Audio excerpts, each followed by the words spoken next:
Hello and welcome to the No Balls Podcast. I'm your host, Patrick McDonald. With me, co-host Sheldon Kaufman. Today we are doing the Sacramento Kings Offseason Recap and Preseason Predictions episode.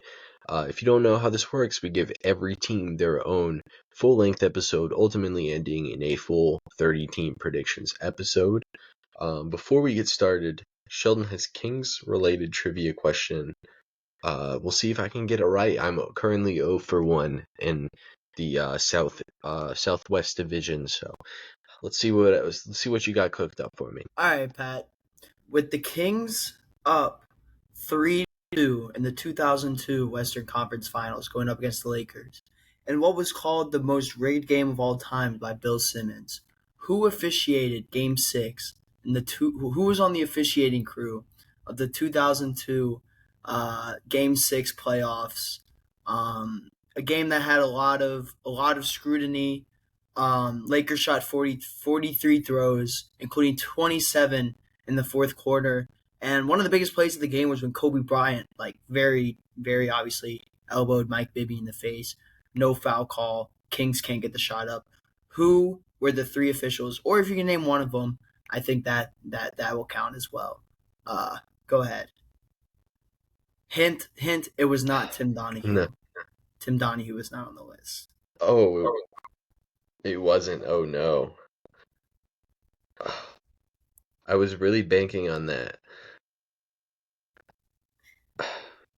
Jeez. All right, we're gonna go with Big Scott Foster was on the officiating staff. That's Is that a good guess? That's a great guess, Pat, but it is not correct. Doc Rivers. No, it was Dick Bavetta, Ted Bernhardt, and Bob Delaney. Tim Donahue was a big criticizer of the game, calling him out, saying that it was rigged. But those three guys were the guys. Nothing official ever came of it, but it was pretty obvious, and I think that was the last time the Kings had glory before that Warriors Kings series. So thought I'd bring it up. It was a tough one though. Yeah. I put the odds against you there. Yeah, they've been drowning ever since. They brought their head up for oxygen once in the 20 years since then, and it was in 2023. And since then, they fell right back to the bottom of the pool, and they are currently still drowning. We'll go ahead and talk about the 25 Kings. They are just about, they're still under the water, but they're on the surface a little bit. They were 40-42, ninth in the Western Conference. 42-40 expected record was 16th in the NBA. Their SRS was 15th in the NBA at 0.58, so that's positive. SRS, if you do not know, is opponent adjusted net rating. How well did you play against your opponents? At home, they were 20-21. On the road, they were also 20-21. Pre-All-Star break, they were 28-27. Post All-Star break, they were 12-15. Versus the Eastern Conference, so the weaker conference that teams usually beat, they were 14-16. Way to go. And then against the West, they were 500. So very, splitting signals there. Like usually teams are better against the East and not against the West. But Kings, let's go. And then in clutch games, they were 19-23, but still had the sixth best clutch net rating at an 8.2 in the league. What a season for the Sacramento Kings. I will let you say what stood out to you about the 2025 Sacramento Kings. Yeah, they made a big trade halfway through the season, acquiring Zach LaVine, reuniting the well-known successful duo of Zach LaVine and DeMar DeRozan. But yeah, the 12-15 numbers definitely hurt them. Like, you were a team that was 40-42, not that far from being over 500, and you went 12-15 during the All-Star break. So that definitely could have been. You could have had a way better season if you're the Kings. The East number is definitely shocking. 26-26 against the West is pretty good, especially from what we've seen from a lot of teams. And then to kind of fail that badly against the East hurts. And they had an 8.2 net rating in clutch, and they weren't even 500. That's shocking, for sure. they played a decently hard schedule. 15th ranked. Um, but yeah, I think that's my main takeaways from it. A very interesting season and disappointing one. I feel like again for Kings fans, and they lost their star Darren Fox. Darren Fox also got traded. Um, oh wait, Yeah, yeah, okay, and and they also had the midseason firing of Mike Brown, which directly yes, led to the trading of De'Aaron Fox yes, because he said, "This is my fifth head coach. I'm not playing for a sixth with Sacramento." Um, maybe he dodged a bullet with De'Aaron Fox, but then again, uh, De'Aaron Fox is also still very talented. It's just the contract he got's a little rough. But then they got Zach LaVine in return, so I don't know how much that balances out. I'm only being a little bit satirical there. Yeah, it was just such a weird season. They started really poorly. Really, the key of the early part of the season is their starting lineup obviously fit very poorly together, but it was good enough to like not instantly move on from all of their bench lineups, whether you integrated Malik Monk or Keon Ellis, were always going to be a little bit better, and it was just really hard to disperse who wanted to actually pull the plug on the three-man experience of DeRozan, uh, Sabonis, and Fox, because that combination was not good. Specifically, the Sabonis and Fox, or the DeRozan and Fox pairing together. We'll move forward to their offense this past season. They were seventh in the NBA at a 116.7, sixth in preventing turnovers, 17th in offensive rebound percentage, 19th in pace. Isolation efficiency was 14th. Pick and roll handler efficiency was third. 17th in roller efficiency, 4th in post-up efficiency, and 19th in transition efficiency. They ended up finishing out as a pretty good offense, primarily on the focus of being not terrible at everything, and I believe I can pull it up on the fly. They were also a pretty solid handoff team. Yeah, what stood out about the Sacramento Kings offense? yeah. Biggest thing that stands out here is the pick and roll stuff again. A not great team at 40-42 on the season, but not a team that was running a bad offense at all, as you can tell by the seventh ranked offense in the NBA.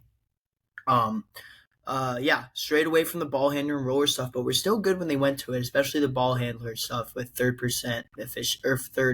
efficiency in the league. Wasn't a team that went to isolation a lot. That's good. Um, the post up stuff is really good. When you have guys like Sabonis, DeMar, those are guys that can post up, hit turnaround jumpers. With Sabonis, he has good footwork in the post. They were really efficient there, and they went to it a lot. Man, that transition is crazy. Not only were they not good, like doing it a lot, they weren't scoring good in it. So transition was just like a negative for him almost. Um, Yeah, and I think that maybe that might just pay into the pace stuff. This was a slow team. Took time for plays to develop in the half court. So it kind of makes sense why you don't have like guys that get out, especially when you lose De'Aaron Fox. You lose a lot of speed, and I think that shifts the defense. And when you have guys like Sabonis or Levine or DeMar DeRozan, like controlling your offense, like starting the ball, initiating it. These are guys that like to go late in the shot clock and get up their own shot. Or in Sabonis' case, maybe if he wants to look and play make, he's going to let the clock run down and find a cutter. So makes sense there. And then the rebounding stuff's a little shocking at 17th, but overall, there's a lot to like, especially with that pick and roller stuff being so low. yeah. Overall, uh they were above league average as a handoff team, and then they were second highest frequency of usage with handoffs. So that was also a pretty important part of their offense. I'd say it was a shell of the 2023 team that really was like the only relevant Kings team of young adults' lifetimes. They were not fast paced like they were in 2023. Uh, I'd say the transition numbers can look a little deceptive. It is 19th and 20th, but the difference between 19th and 10th isn't usually that much, at least in the efficiency margin and in the frequency that there is typically a pretty noticeable difference there, usually like 2 to 3%. But yeah, their offense was weird integrating in DeMar DeRozan early in the season. That was kind of their big acquisition of the last season. And it really had a weird effect with him and De'Aaron Fox. It was very obvious that they couldn't play together very frequently at all, really. I mean, just in general, on a good team, it was very obvious that those two playing together was not the move. Um, Other than that, we'll talk about it in the scheme section.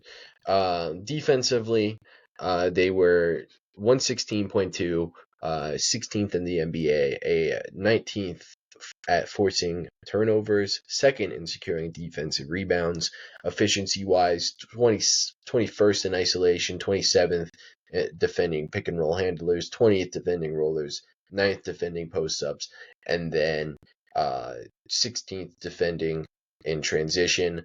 Notables from the frequencies, 29th in transition frequency against. That's actually a pretty solid sign.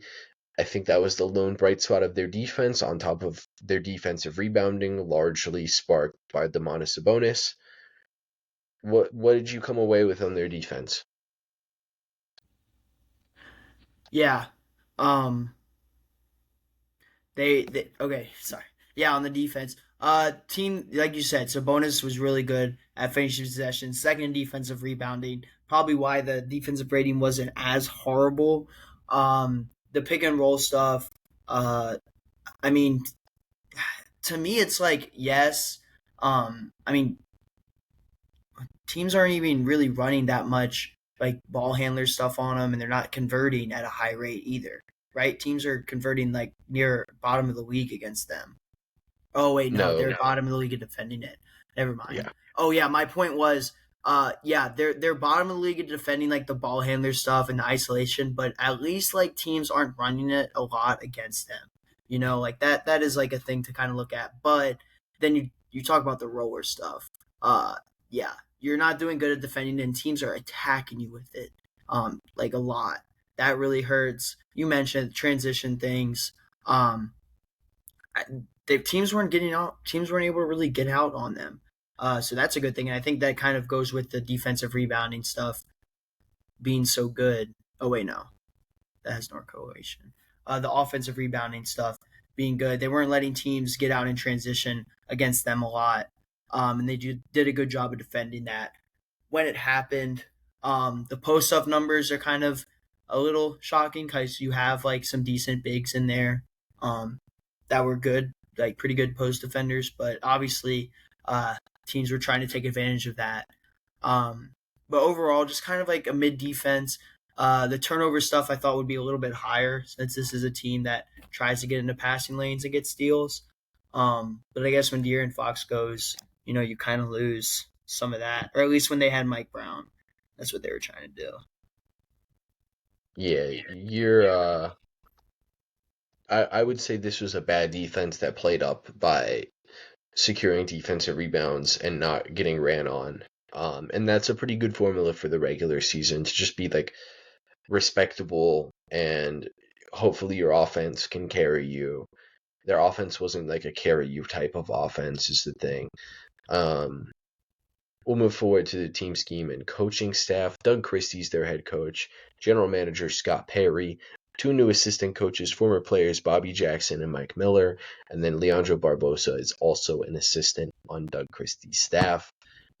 What did we have to say about Doug Christie? Because we talked about it a little bit in season.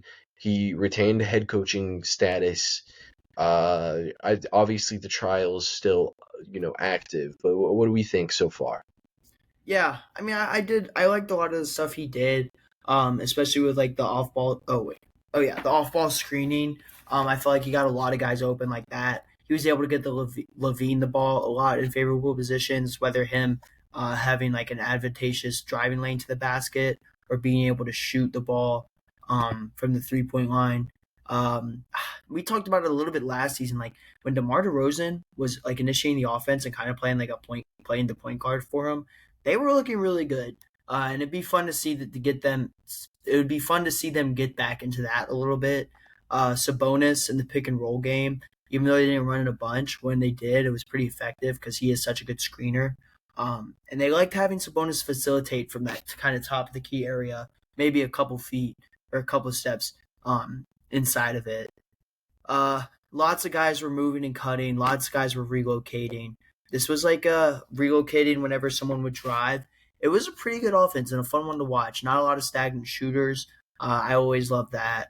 Um, I feel like they have the guys that like Levine and DeRozan are guys that can score late in the shot clock. Sabonis is a guy that can facilitate. Sabonis is a guy that's really good rolling to the rim.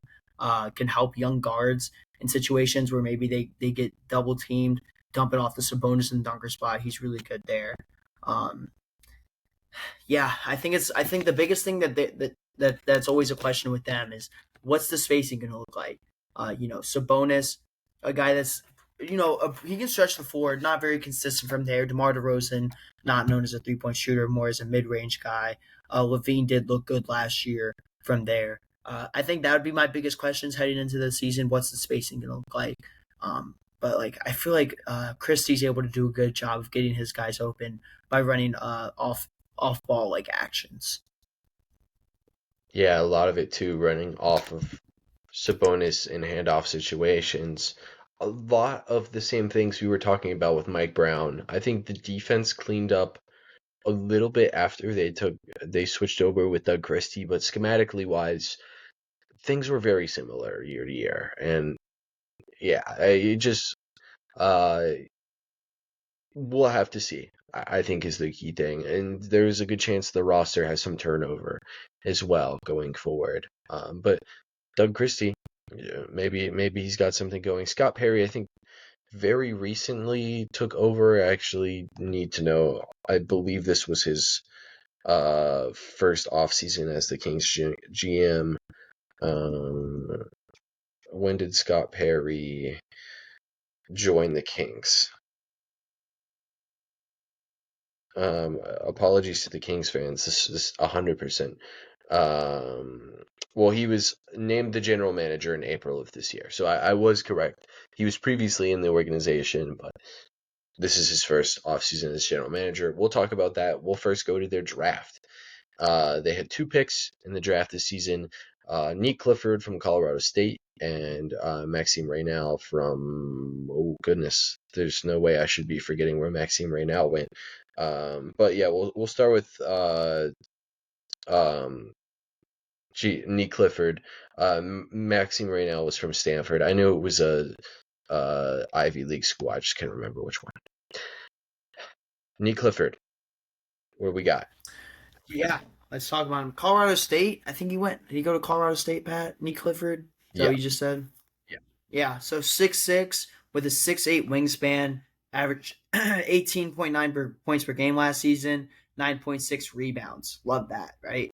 4.4 assists per game, 1.2 steals, 49% from the field, and 37% from the 3-point line. I just mentioned it. 9.6 rebounds. Kid's a really good rebounder. Great size, great length, great ability to box out and go chase. And a good perimeter defender, Pat. He tended to do well on the perimeter, using that length and size. Really good shooting upside. 37% from the 3-point line last season. I think that's maybe what can make him, like, if he's able to become like a good shooter, it makes him like a really good rotation piece for this Kings team that loves their shooting from the three. Good finisher from the wing. Like he's very good at punishing like aggressive closeouts with pump fakes, getting past a guy, able to shoot from the wing as well. I liked him there as a scorer, and pretty good secondary playmaking. 4.4 assists per game last season showed that he has ability to pass the ball, and he doesn't get flustered or scared when sent like double teams, traps, and stuff. He's able to slow the game down a little bit, find the right pass. Really good stuff from there.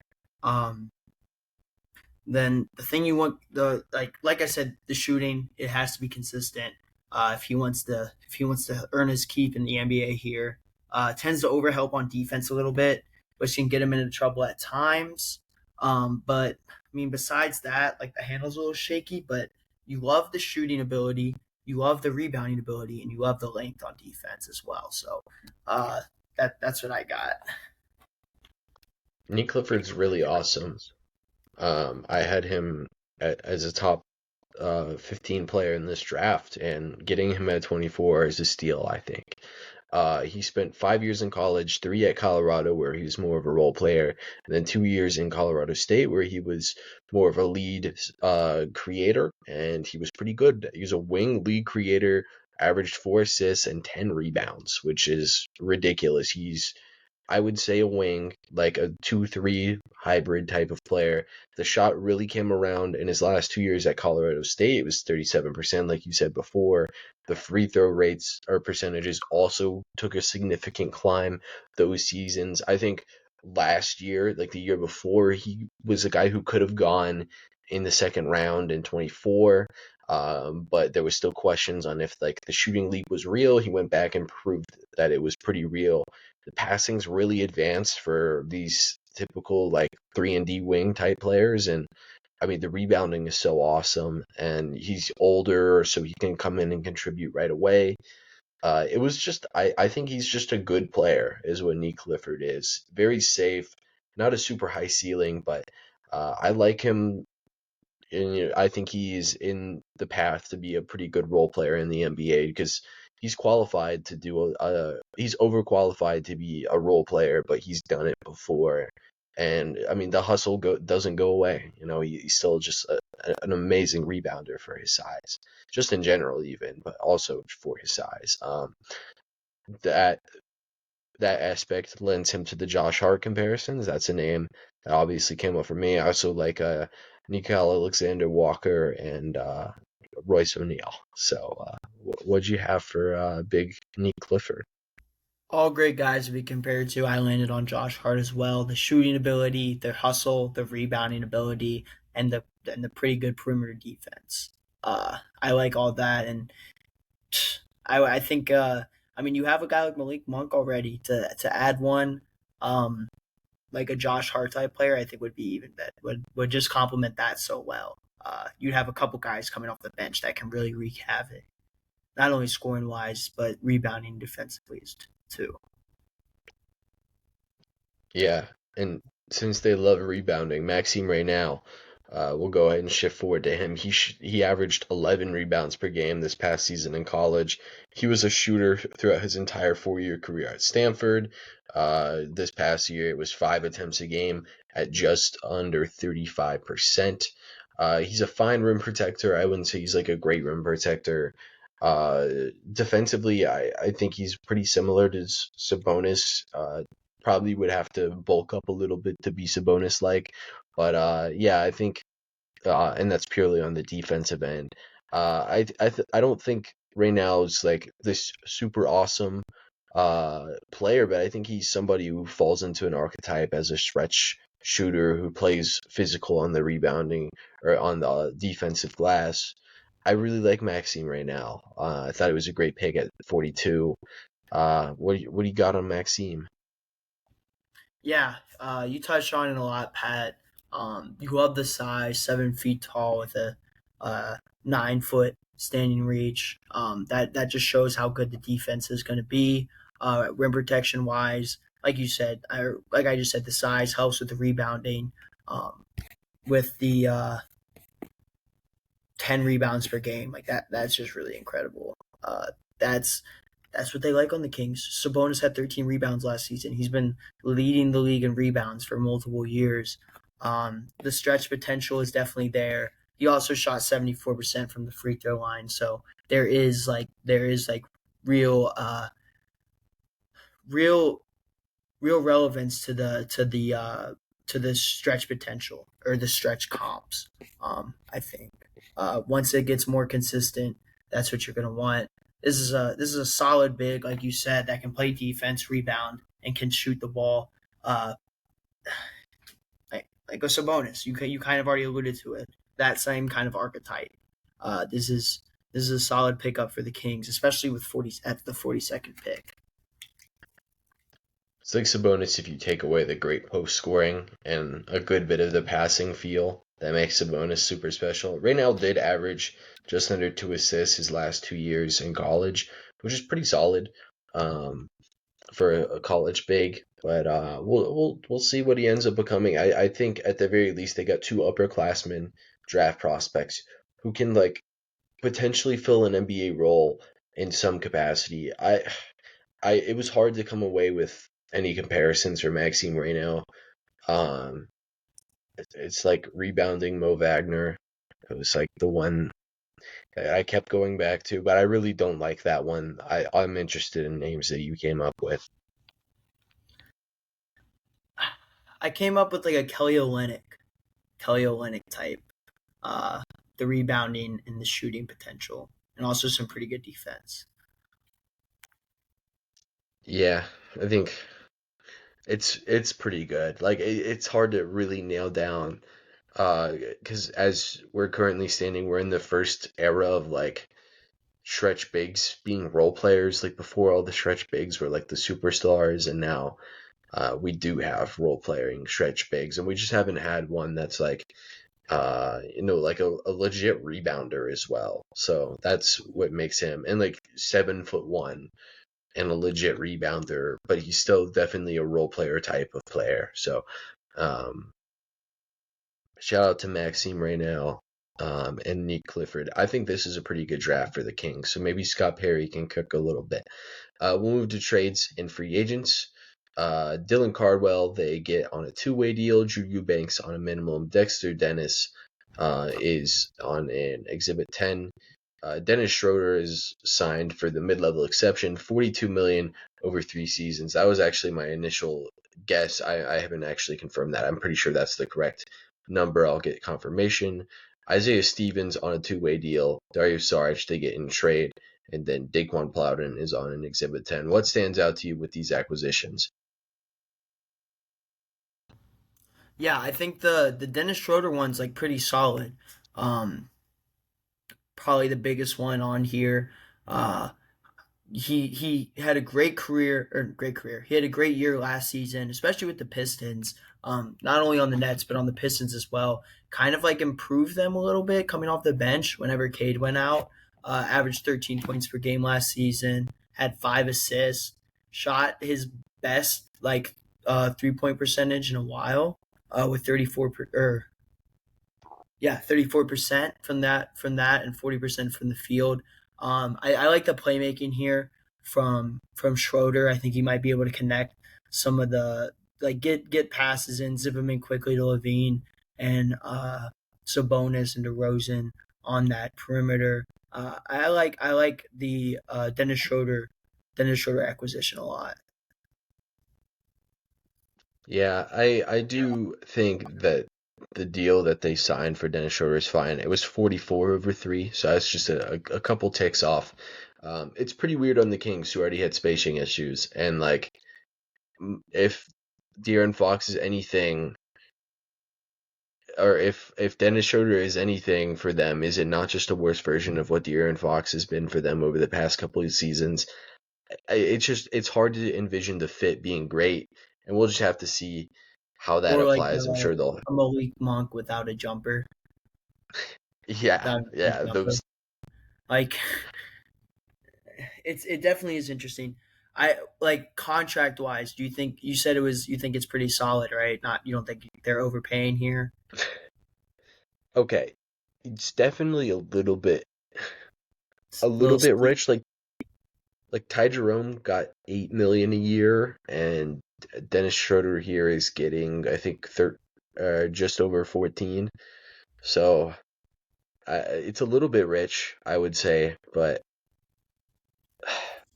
I don't know. I I really there's been I would say this is the one questionable move. I really like their draft, but I don't know how Schroeder fits in here. But they did need a point guard, so I can't hate on it too much. I think their Ty Jerome would have been a much better fit, all things considered. But we really don't know if that was an option for them.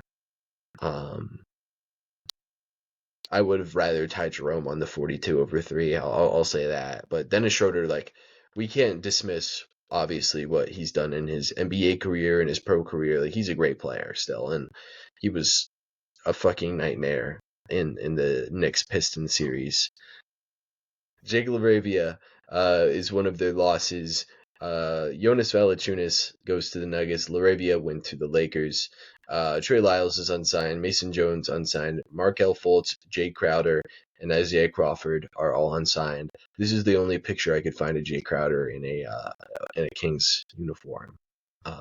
It was a trivia question at some point last season, and I did not know that Jay Crowder was on the Kings still. That's the only reason I knew before this episode. So we did the trivia question about it. Anyway, any of these losses big to you?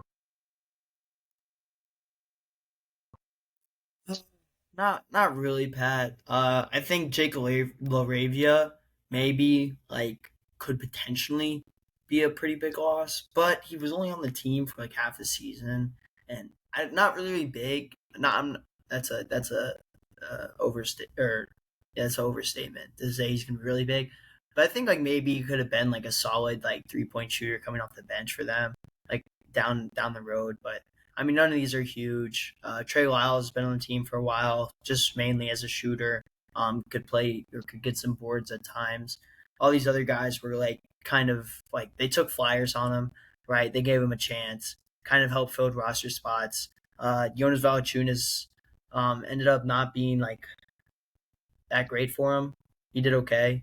I think he'll find a better role on the Nuggets. So I'm not losing sleep over any of these losses. Nothing really too notable here. I agree. I don't really think any of this is really too important. Trey Lyles did play a role for them in the past, but it's Trey Lyles, you know. You mentioned LaRavia. I don't even think they had his bird rights. So I don't even think they could have brought back LaRavia. So we'll go over the cap sheets here. It's actually really messy caps for the type of team we're working with here, but Zach LaVine's 30% max is about to be over. Domantas Sabonis is making $45 million a season. DeMar DeRozan has 2 years left, really just 1 year. Next year is not guaranteed. Malik Monk is making $18 million. Notably, was not holding value around the league on that. So that's maybe a little bit of a litmus test for Dennis Schroeder on how good of a contract that was. Malik Monk's not holding value on 19 million. I don't know if Schroeder will on 14. Keegan Murray is extension eligible. I'm really interested in what's going on there because they were in the talks of acquiring Jonathan Kuminga at one point. Keegan Murray was not involved in those talks, but if they're trying to acquire Jonathan Kuminga, what does that say about Keegan Murray's long-term future? I don't know, but Keegan Murray's good. I know that for sure. And Keon Ellis, he's making a league minimum. They actually had an opportunity to opt out of his contract that he's currently in and extend him on like a real contract. But now they can't do that anymore. They missed the time period, and now Keon Ellis will be an unrestricted free agent at season's end. That's Kings. It's notable because he played a pretty decent role for them this year. Not only defensively, but shot it well from the 3 point line too. So and yeah, definitely a guy you might want to keep. Yeah, they could have. I believe they could have opted out of his deal, and he would have entered as a restricted free agent, or I don't know the exact specifics of it, but they messed up to say the least. Big Doug McDermott still hanging around in the NBA. We'll go to Fanspo. As we can see here, they are max cap space. They don't really clear any until the Sabonis, or not the Sabonis, the Levine and DeRozan contracts expire this season in 26-27. We'll have to see. I think that is also assuming Levine opts out, so not really looking like cap space for a minute for them. Lineup data. Oh, here we are.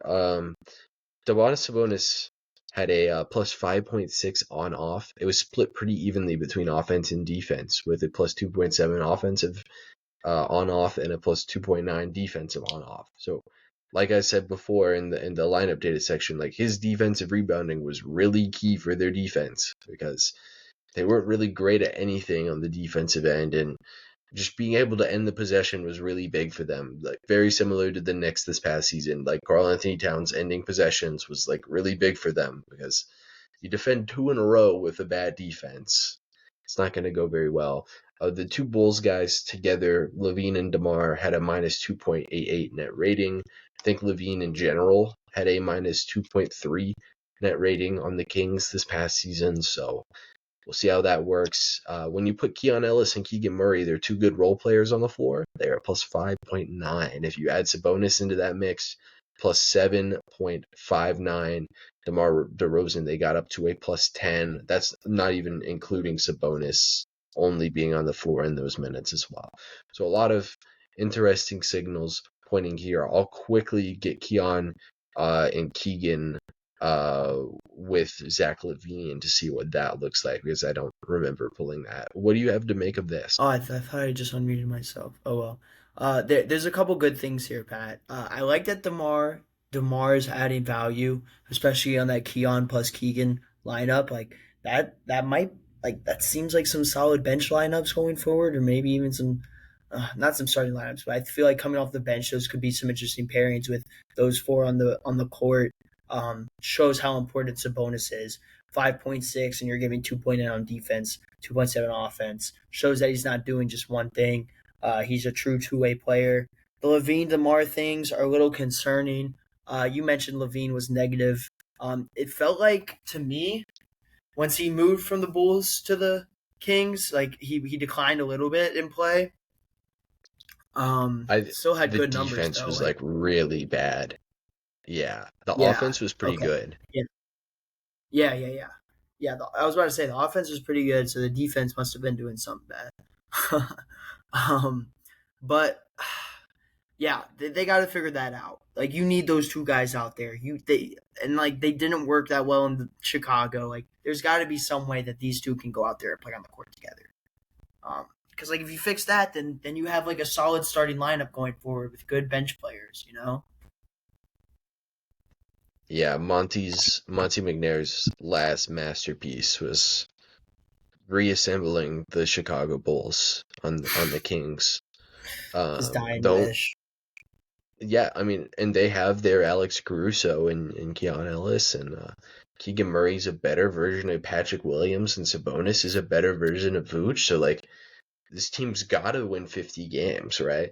Um, Anyway, I'll say this: when Levine shared the floor with the Keon Ellis and Keegan Murray duo, it was a plus 3.8. So, not to be completely out on Levine, it's just his defense was pretty rough after the deal. Even though his true shooting after the deal was like 64%, which is awesome. Just in the minutes with Levine, I think they had like a 120 defensive rating, which is terrible. And I think most of that is Kings related rather than Levine related. Even like you mentioned Sabonis, I don't really think he's a two-way player. It's just he brings defensive impact on the Kings, who otherwise have like one of the worst defensive infrastructures in the league. So Sabonis will look pretty valuable on defense for them. And I think Levine is a part of making that terrible defensive infrastructure along with DeMar DeRozan. Um, we will move forward to their new lineups. This is what I had to come away with for their starting lineup. Dennis Schroeder, Levine, DeRozan, Keegan Murray, and Domantas Sabonis. Keon Ellis and Malik Monk off the bench. What do we think?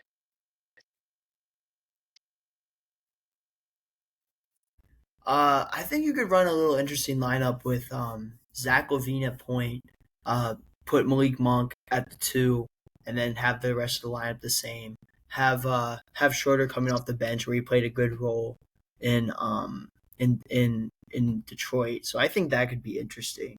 I don't mind having this one out there at all, but maybe like it shows that like Schroeder's a better player coming off the bench and can help lead more. But also like I love Malik Monk coming off the bench when he was in Sacramento for that first half of the season last season. He was really good. He was also really good as a starter. You can really put him anywhere.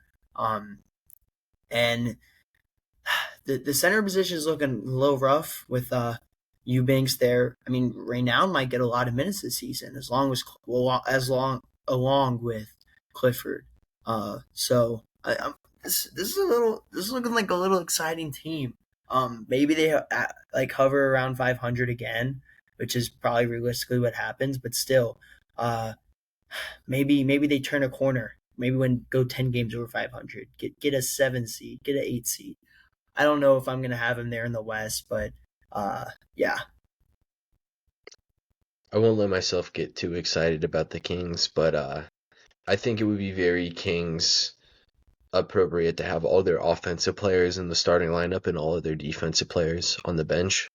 Um, very Kings, uh, Kings normal, which would be Malik Monk starting, and maybe they start Saric instead of Keegan Murray. They have all their defenders on the bench.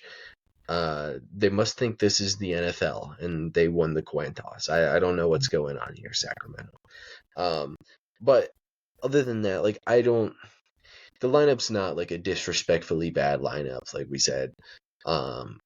DeMar, I think it's important to mention the storyline. He might enter like the top 15 in all-time scoring this season.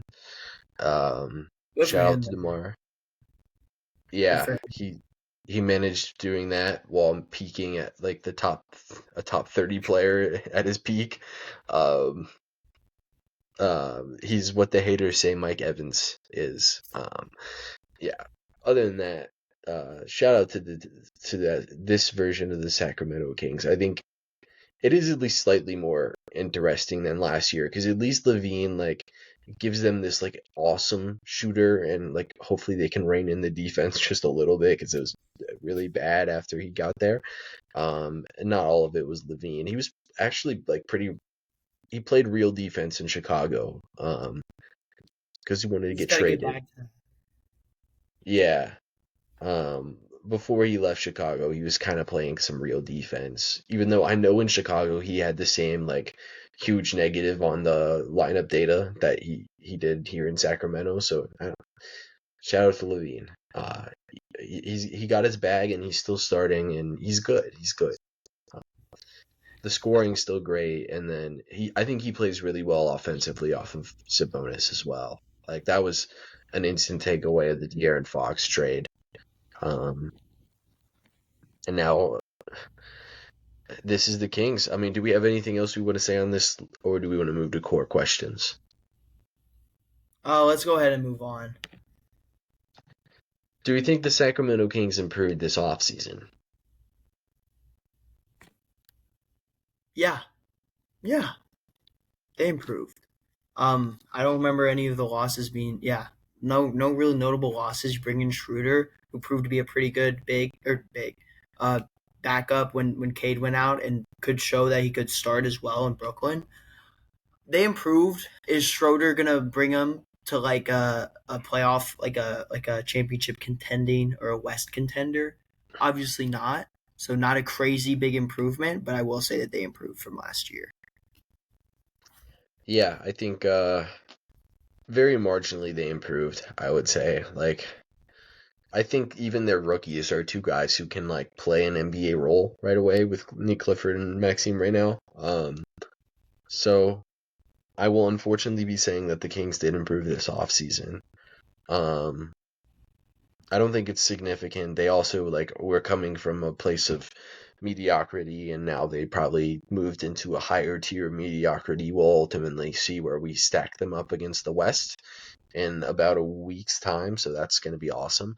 But yeah, we'll move forward to number two. Do we think they set themselves up better for the future? Yeah, I like you said, I like Nick Clifford a lot. I think he brings an interesting dynamic to this team, and Raynown can prove to be a good big, especially to learn under Sabonis. That's going to help a lot. Dang. Um, but yeah, I like it. They got some young guys. They signed Schroeder for the next 3 years. Uh, yeah, I think they're setting themselves up pretty well. Um, I think they were already set up really poorly, and they didn't really change it this offseason, I would say. I don't think they did anything to hurt themselves. I think they did trade future seconds essentially for Nick Clifford. So you know what? I'll give them the slight yes. Um, but I don't know. They're kind of in just such a weird position where they're like kind of locked to be the 9 seed in the East going for or in the West. They would be a pretty good East team. Um, them versus the Raptors for the 7 seed in the East be quite the battle. Um, but yeah, other than that, offensive MVP for them, I have Domantas Sabonis.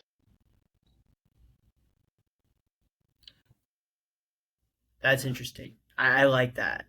I see where you're coming from with it. I'll go Levine.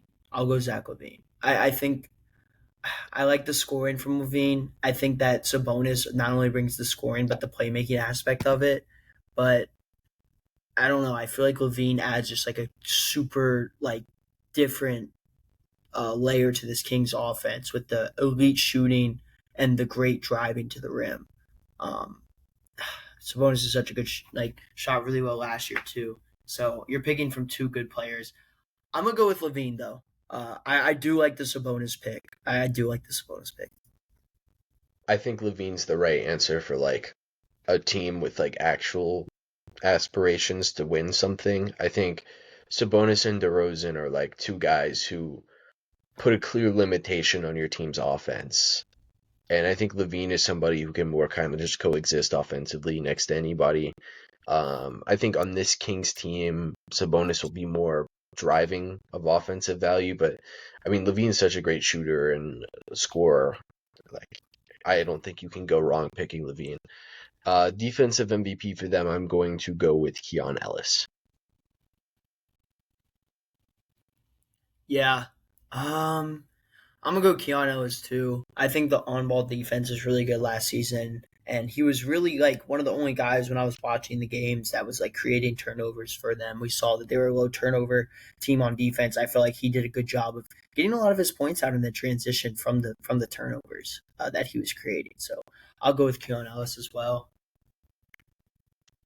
Yeah, I do like Keon Ellis a ton. Great defensively. The shot's gotten pretty good over the past couple of years, and he should have been starting on the team last year. I'll say that. X factor for them. I could hear a couple of different things. I'm really not sure. I don't have an answer right now. Who do you have? Yeah, me either. Like DeRozan being We able to kind of know who shoot everybody the three is. ball, but yeah, that's what I'm saying. Like everyone on this team has been not only been in the league for so long or has already been on the team for so long. Um, maybe Dario Saric, maybe like can he be better than he was last season? A guy that we thought that was going to have a bigger impact. I don't know. Like I feel like we know like Demar's not going to be a guy that can go out like we know that he's a good mid range shooter. Struggles from the three. That's just his game. We know what Levine is. We know what Sabonis is. They're all great players though. Keegan Murray, we also know who he's going to be. Like maybe Keegan Murray I'll, again. Keegan yeah, Murray I was gonna becoming say staying I think consistent. Keegan Murray has a higher ceiling. I just don't know if he's gonna tap into it on the Kings with this current roster build where there's one basketball for all of their guys. I just don't know if Keegan Murray will tap into it here.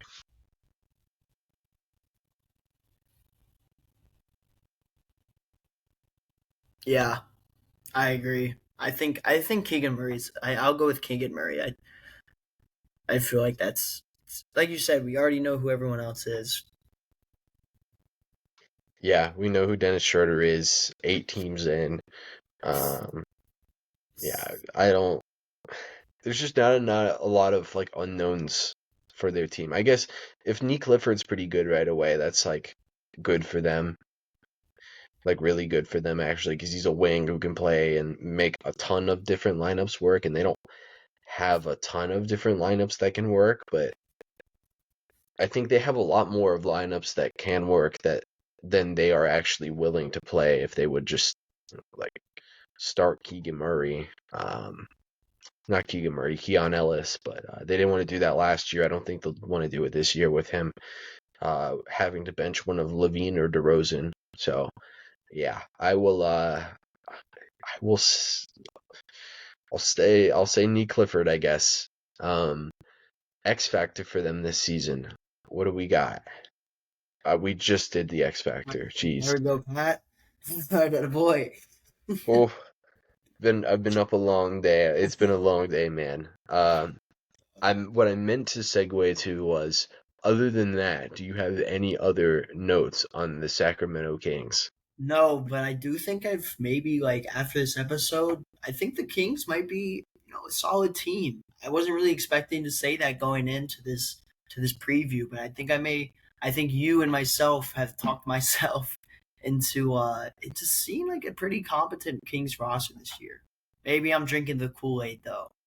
We're we're in dangerous waters because we did the same thing last year. Oh, actually? Oh Yeah, no. we both had them in like the top four of the regular season because we were like, oh, DeRozan will give you a good regular season floor, and yeah. Okay, Um, well, I'm not thinking that high, so that's good. I talked about it last episode in the Suns that I kind of think the East is a little, or not the East, the West is a little overrated, and I think when we do our predictions episode, the Kings could be like a beneficiary of my relative thoughts about the Western Conference. I'll say that I haven't completely finalized everything yet. We record the episode in 2 weeks, but uh, maybe we'll both be a little bit higher on the Kings than most people are, but we'll just have to see how they stack up with everyone else. Other than that, I don't really have anything else. You good to wrap this one up?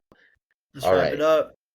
Next episode, we will do the Los Angeles Lakers, one of our last three remaining teams. Let's go. We're almost done with year two. This has been great. I've really liked this year. I think we've gotten better this year. So other than that, we will wrap this one up and see you guys then.